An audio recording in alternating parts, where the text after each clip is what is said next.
Right guys, welcome back to the channel. We have another top 100 gameplay for you. Playing against Sports Guru today.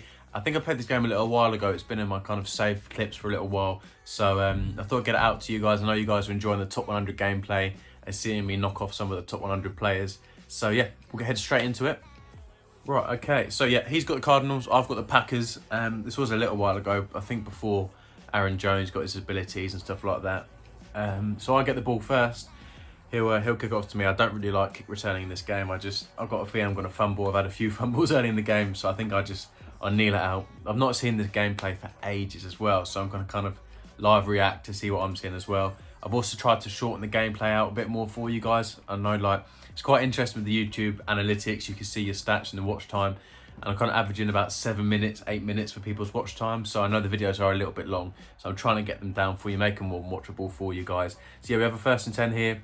Nice little crosses concept. I ran tight offset for the whole of Madden 20. So when I'm struggling on offense, when I'm trying out new playbooks and different plays and stuff, if I just need to get some wins together, I'll jump into the New Orleans playbook, and it tends to be pretty solid for me. So yeah, we hit a drag route here. Tonyan, I think 85 speed, torches his man, and toe right flex is pretty overpowered if you know how to run it this year. So yeah, that gets nice and open. We are coming in a little inside zone again. Yeah, this is definitely a while ago because Aaron Jones had his ability for a little while now. But yeah, we pick up a 2nd and 1. I think I'm gonna, usually in these situations you kind of have a shot. You take a shot when you have 2nd and 1 because you can trust yourself getting a yard on 3rd down. So I have the streak and a crosser, just a little concept. The streak looks wide open. I didn't even where was his user? I think he must have come underneath trying to pick one of my drag routes, and as I threw the streak, because of how low the trajectory of Aaron Rodgers' throws are, it must have just flown up and caught it anyways because the streak looked wide open. But yeah, I've thrown the ball away early, not even got to 2nd quarter yet, and I'm already kind of behind in the game. He's coming out in a few RPOs, a few screens, just trying to be tricky, and it's kind of the way to use the Cardinals. They have a lot of speed. Kyler Murray scrambles well. Kenyon Drake's pretty good in this game. So if you mix it up, kind of screens, RPOs, a few deep plays, it's really hard to stop. As you can see, I've got 2 spies out there, so I definitely am worried about Kyler Murray scrambling. But yeah, we get him into a 4th and 6 here. He comes out an Eagle H slot, so I'm just running stock man coverage, kind of shading on the inside because I know he's looking for some in routes, and I just need to make a play with my user. I've got a spy out there as well, so the last thing I want him to do is pick up a 1st down scrambling. I prefer to make him make a read. He throws inside. I get the pick with Sullivan. Can we take it for 6? No, we can't. We get tackled. But we get the ball back and we save ourselves. So we come into a tight offset again. We have our crosses and the post gets wide open. Yeah, nice easy play. Just making my reads. Most people bring out plays to beat the coverage. I'll come up in similar plays and then read the coverage and I have a play open for that coverage. So yeah, we get the corner out wide open there, moving the ball nicely down the field. Palms isn't as good as it was last year. I've kind of figured out how to dot it up. Last year it was a bit confusing for me. I didn't really know how it worked, but you got to be a bit patient. Things do get open. It's kind of like a broken man coverage kind of play. So yeah, the corner out got open the last one. He's gone match again, which is a similar concept to Palms. And yeah, the corner out's wide open, so that's a touchdown of Adams. Goes to the PAT, and I think I shank it. If I remember right, I think I shanked the PAT. Yeah, this must be yeah, I miss it. I shanked it. Yeah, terrible. My kicking game early back in the game was awful, so I'm not surprised I shanked it. But he comes out here. He I think that might be the trail player, the bunch trail or something, but I thought it was going to be a pick. I was all over it. Shame I didn't get the pick, but what can you do? So yeah, he comes out 2nd and 4. It's a drag route, the bunch thing again. I don't know what I was using because he's literally going at the same play, and I nearly picked it the last time, but he gets a 1st down. So fair play to him. He's made the read, gets the 1st down. He no huddles again, so he's trying to pick up the offensive bit. Comes out in a run play, and that gets completely boxed. The Green Bay Packers are quite hard to run on. I think that's why I quite like using them. As I say that, he picks up the 1st down with a run.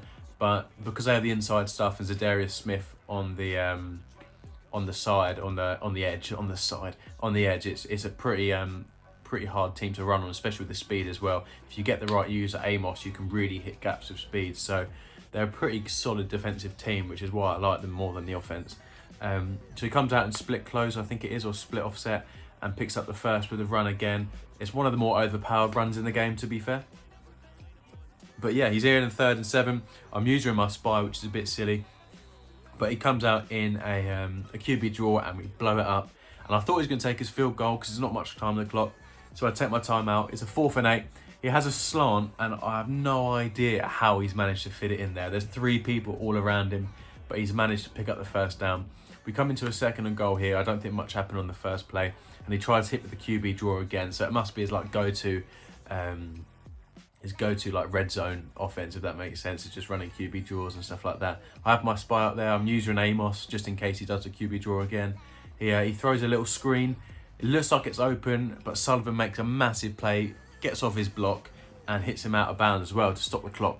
So he takes his 3 points, and in my head that's a win. He's kind of in the end zone, pushing me up against the line, and we managed to get a big stop, so that's great. So we come in 2nd and 7 here. Nothing really happened. I think he must have ran the ball on the first down, and we're just looking to get any turnover we can.